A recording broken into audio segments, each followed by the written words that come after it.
Hey guys, Savior DG here, and I got my first solo commentary. Yeah, Chaos ain't with me right now. He's at his house, probably playing Call of Duty right now. And this commentary is done March 10th at 9:30.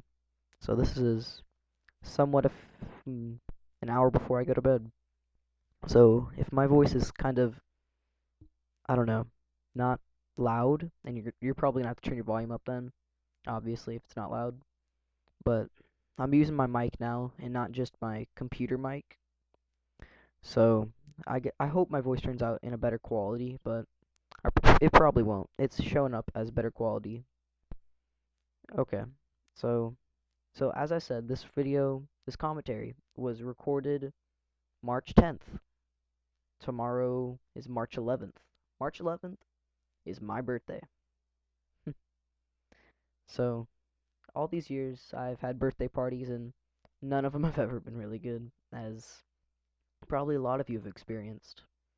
But this is gonna be my first year without a party. I'm just gonna get together with a bunch of friends and go see that new movie, Battle of Los Angeles. And for those of you non-Americans, if you're watching this, you probably don't know what that is, but it looks like a sick movie. What I'm guessing what it's about is aliens come and they try to take over Earth, blah blah blah. They try and wipe out all of the human population so they can use it for their own resources and stuff. But now we're throwing, well, no, we're holding a resistance against them, and there's supposed to be a big storyline, and it's exciting. There's a lot of violence, and I like violent movies. I've been known to go to every single rated R movie with like guns and stuff. Well, not guns, more like gore, like Predator, Aliens vs Predators. Oh my God, I don't know if that's rated R or not, but I love it. I watched the whole series. It's really good. But yeah, about my birthday parties. There's actually one year, I don't know, last year, when I was coming back from Times Square because we were bowling, and I had maybe 3 or 4 friends in the car, and we were all coming back, and we pulled into my driveway. I'm sorry if you just heard that I hit my mouth against the mic, but so we pulled into my driveway, and I think we're done moving.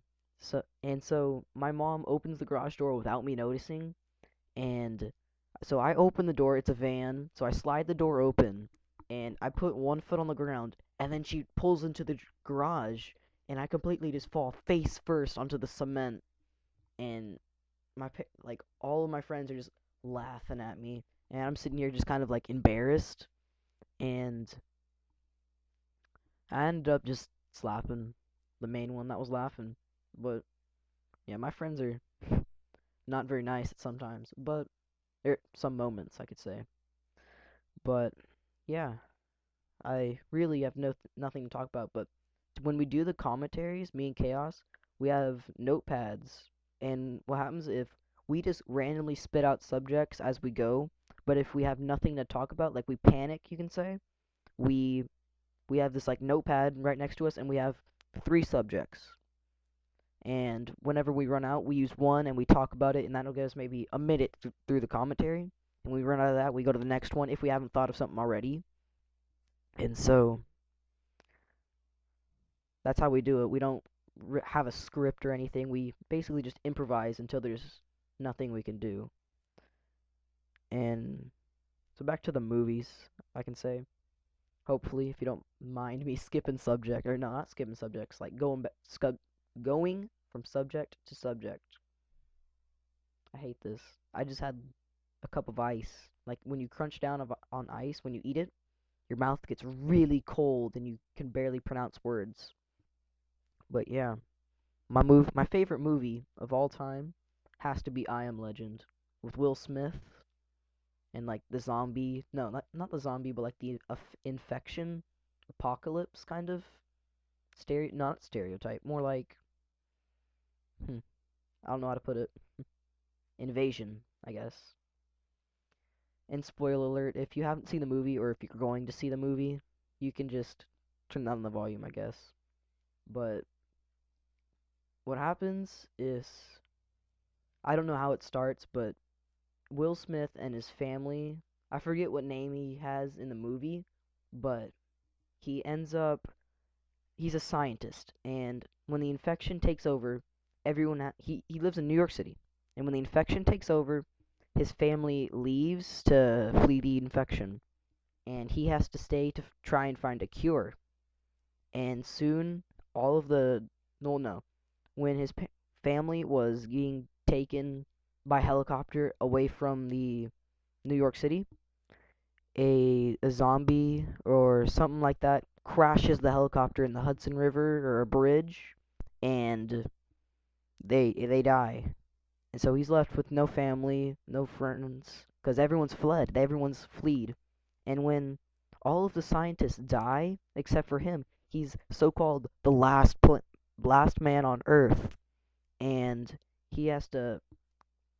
What happens is the infections, the aliens or mutants, yeah, mutants.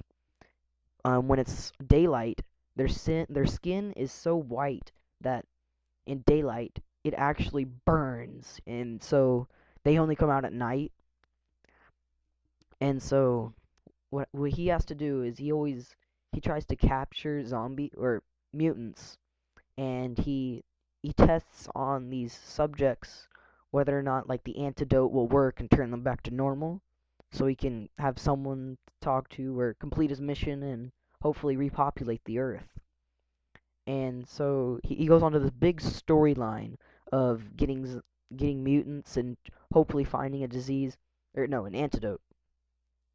And what ends up happening is when he finds the antidote, he well, no, in the middle of the movie, this girl, she was in the middle of the streets, and she just shows up out of nowhere and rescues him when he gets captured.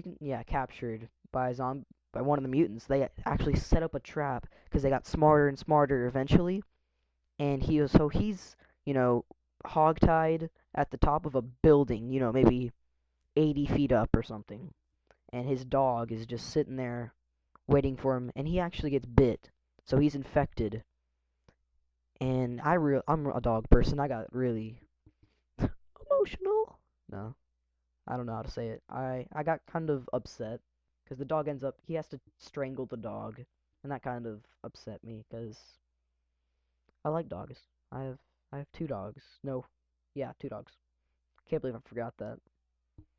But what ends up happening is this girl, she rescues him, and they go back to a no, not really a mansion, but like a sanctuary, you could say, where it's just him and her, and with the blood trail that he left actually attracts all of the mutants to the house, where they have all these traps or lights set up that'll burn their skin. Like that's kind of barriers, but they don't work. They always smashed them, and they got through.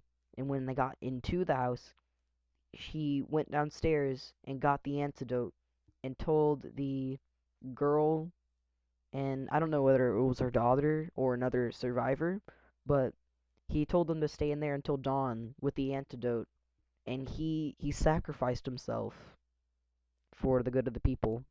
And that's where the movie cuts off, and this is where the video is gonna cut off, but you'll get to see this final kill cam. This was actually one of the games I recorded live, but not not in live commentary, but live is in not in theater mode. But I hope you liked the new intro also. So this is wrapping up. Tell me what I need. Bye.